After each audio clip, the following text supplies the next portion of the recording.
Hi everyone, today I'm going to be doing this snow glow, which is number 17 from Johanna Basford's Inky Advent Calendar. I have to admit this is my second attempt at this picture. I had a few technical issues with recording the first time, so I have done it before, so this time I'll probably be a little bit quicker because I'm doing it for the second time. But we're going to start off with number 33, which is this very dark blue colour. We're going to be doing the sky. It's not all going to be dark blue, it's going to be a sort of graduated colour going from blue to purple to pink. But I'm going to start off with a really dark blue at the top and then lighten it as we go down. Now you notice I'm colouring over the top of the little snowflakes. I will put those back in at the end with some white pen. So I'm just trying to make this really dark. Now, because I've had to print off a second copy of this just for this one picture, I'm actually printing on copy paper today rather than, so it's sort of loose, rather than printing on the Bristol board that I normally print on. So it'll be interesting to see how it holds up. I haven't coloured on copy paper for quite some time. I don't know how many layers of this blue it's going to take before I start sort of indenting the paper. It seems quite good actually, better than I expected. Now I'm going to try and fade this down a little bit because I want it to blend into the next colour. So what I do is I try and reduce the pressure on the pencil. You can hear by my voice it takes concentration, and just fade the colour down. Now the next colour I'm going to use is the dark purple, which is number 6. This looks just like another blue in the camera to me. I don't know if it's the same to you. Now I'm not going to start right at the top. I want this to remain blue, but where it starts fading down, I'm going to put a gentle layer of purple on top because we want to try and start sort of fading into the next colour. And I'm not going to take it all the way because I've got a pink to go at the bottom. But you see I just did a very gentle layer to start with, and I shall do the same here. So just on top of what's there and then gently down, and it just helps me see where I want to go with the purple. So obviously in here I can do it a bit darker. I actually got quite a sharp edge there pushing into the paper. Probably wasn't a good idea on thin paper. It seems to have survived. And then I'm going to use that dark bit as a guide and do it that dark here and down here. Gosh, I can't believe it's the 17th. It's Christmas is coming along really fast. Children finish school on the 18th, so that's really exciting. As soon as the school's finished for me, it feels like Christmas has started. And I always have to have all my jobs done before then, so cards written and posted and put through doors, etc., which has been done, and presents bought and wrapped, although I'm a bit naughty for seeing last minute things and just adding them in at the end, particularly for our family presents, because we don't have to deliver them, obviously they're had here. Number 61 is the sort of darkest pink colour, and I'm going to start at the bottom here doing a dark layer and then fade it up towards the purple on this one. So I'm putting lots of layers here, and I will lighten as I go up. So yes, even if we're not here for Christmas, which we are this year, you know, they can pop in the bag and be taken wherever we might be going, when we don't normally go overnight anywhere. We used to more before we had the children, but it's quite rare. So but they still get excited, which is really nice. I always read them, even though they're 15. We read night before Christmas on Christmas Eve, because I used to obviously always read them bedtime story when they were little, and we used to save that one for Christmas Eve. It was the only Christmas book that we had, and they used to get them all excited. So we do the same thing now. We all curl up on my bed in pyjamas on Christmas Eve, and I'm going to go back in with some purple to listen to the story. And I have to be careful though, because then when they were little they used to end up not being able to sleep because they got too excited. But it's always just a fun tradition, and now they go and get the book for me. So, and sometimes they want to read it, of course, but that's fine. It's great fun. I don't remember having a special story when I was young. Now, I'm going to get my brown, number 76, and I'm going to do the tree trunks. I'm not going to try anything too fancy because they're so little, so just pop them in. They show it quite well against the pink. And the front door, I'm thinking a wooden door. Now, I don't remember having a traditional Christmas story when we were growing up. We used to always telephone Father Christmas. My mum always knew his phone number, I don't know how. Is that the dark brown? That's the grey. I've got a few pencils out and I'm getting myself in a muddle. Sorry, bear with me. Yes, I want that. So we used to phone him up. This is the darker brown. As I say, sorry, number 77. I'm going to put some stripes on the door to make it look like wooden slats. And we would phone this phone number and Father Christmas would be there and he would go, oh, hello, what are your names? And you would say them and he would say, oh, hello. And he would repeat back your name. So I'd say Rachel. He'd go, hello, Rachel. This would be really exciting. And then he would read you a story. That's lovely. I'm going to do some yellow windows, nice and welcoming light coming through. So we'd always phone Father Christmas on Christmas Eve, and then we'd have to get his mince pie and glass of milk ready, which was always exciting just before bed. Trees. Now I'm going to do both in number 5 to start with. I'm going to go over the whole tree, even though this bit is snowy. I'm going to add some snow after. The reason I do it this way is my husband paints, and he's got a friend who does oil painting, and often he'll go and help him out with some computer technical things, and he'll get a free art lesson in exchange. And one day they were talking about painting snow, and the artist explained that when you're painting snow with oil paints, I'm going to use the darker pencil now, the number 38, to go over the tree that's in the background. You always do the ground or the tree or the roof or whatever it is you're doing first, and then you apply, just doing a little bit of shadow there where the house is, and then you apply the snow on top, because that's how it is in nature. Snow falls on top of things, and then if you have a little bit of the whatever the snow's on top of showing through, number 8, then it looks more realistic. So that's what I'm going to try. So I'm going to colour my roof in all grey, as if it's just a roof, and then we'll add the blobs of snow on top afterwards.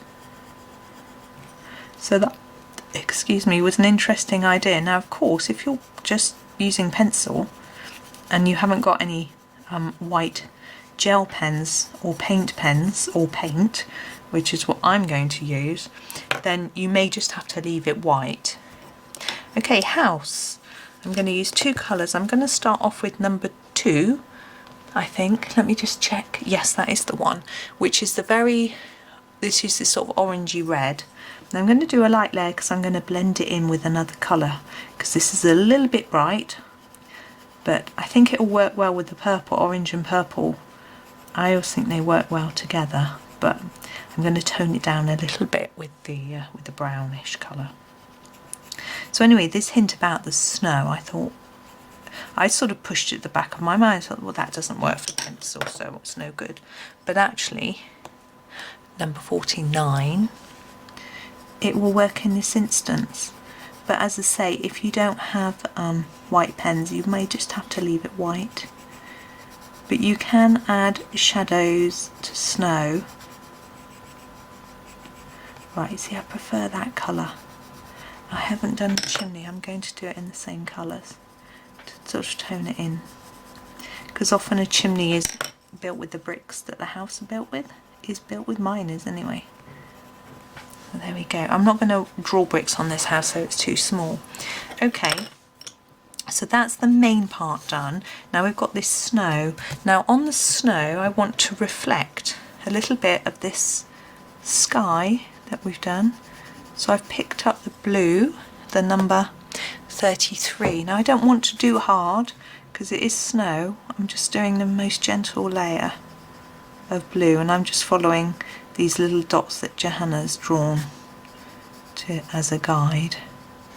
So just a little bit of blue to indicate some sorts of shadowing in the snow.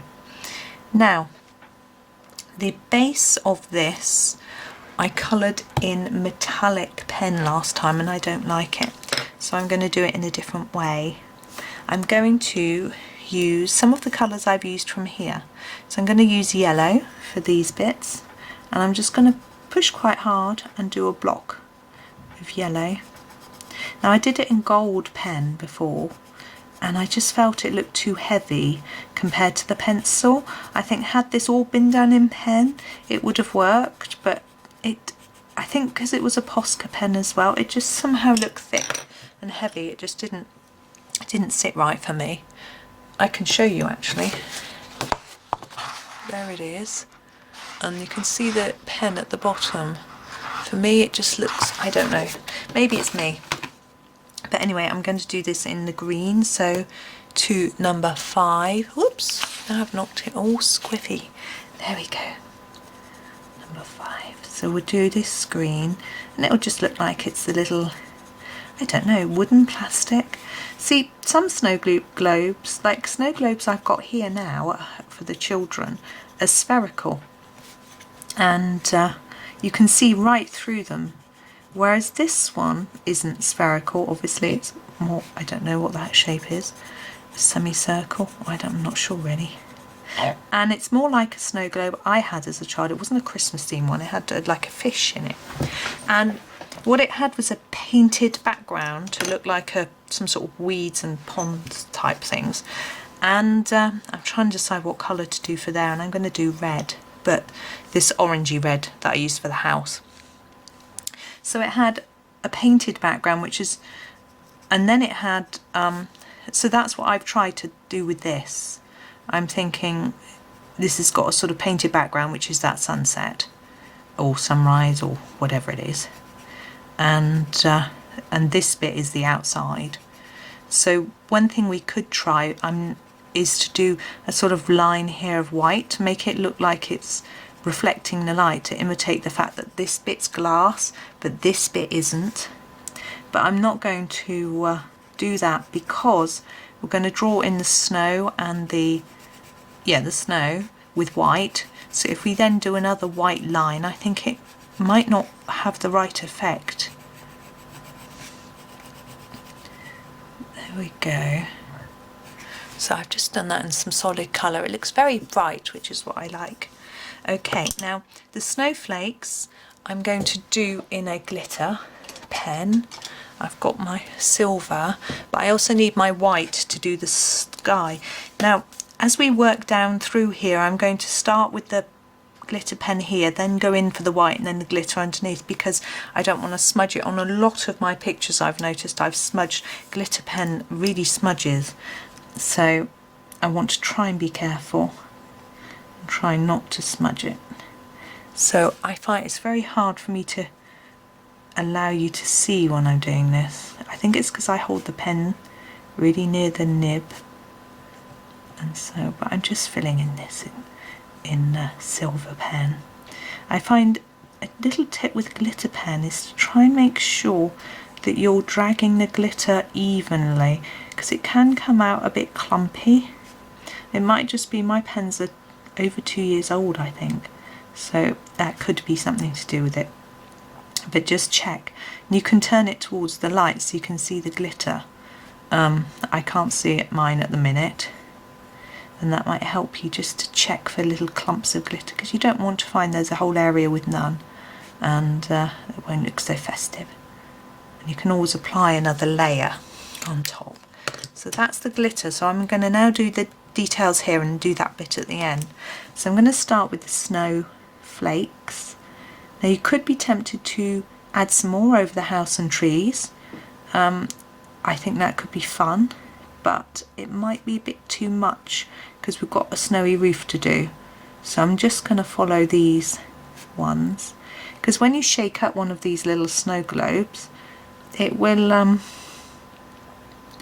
it will make snow go all over the place. And I'm assuming this house isn't painted onto the glass, it's actually inside. It might be painted on the picture at the back, or it might be an actual figure. I'm just doing a little bit on the chimney, I think it would be there too.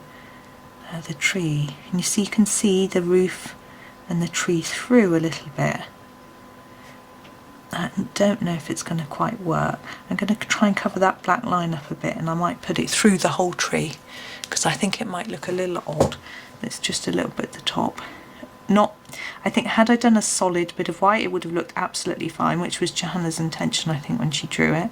But I've gone a bit off-piste, so I'm just going to cover the whole tree, and I'm going to cover the whole roof. So I'm just going to try and go over the black line a little bit, so it's just a bit different. And I'm going to do a little bit on the top of the door, because there might be a little bit on the door frame. There we go. I don't think on the windows. There we go. I'm just going to look in the camera. I think that's okay. I can never tell quite what it looks like really close until I actually edit the video, and sometimes I think, oh, that's not too good, because my eyes aren't that good compared to the zoom on the camera. But when I'm looking at it now, I'm only looking in the little tiny, it's a very small viewing window, so it allows me to see if I've got everything in shot, which is very useful, but doesn't show me all the detail. But maybe it's better for me not to be able to watch how I colour out of the line until afterwards.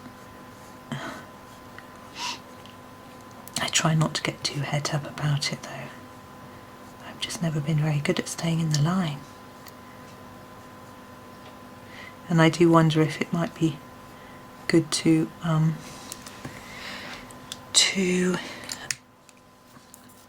blank out the lines, and then you won't see that I've gone out of them. Right, what I'm going to do is I'm just going to add a little tiny bit of extra. This is my Uniball Signo pen. It's the same brand of glitter pen as the other one. It's all in the description, the items that I've been using for these pictures. And I want to add a little bit of gold. So I'm going to do some of the same little shapes that Johanna's done, but a bit of gold. I don't know why. I just feel like it would be nice to add. I'm not going to do any stars. I'm not that confident. Put a few dots there. I'm probably overdoing it, but never mind. I just want to have a little bit more sparkle. Now I should tip this up towards the light so you can see. Wow, look at that sparkle. There we go. So there we go. That's all done. Hopefully I won't have any technical errors this time when I'm editing, and it can actually go out. But thank you so much for watching. I do hope you enjoyed it, and happy colouring.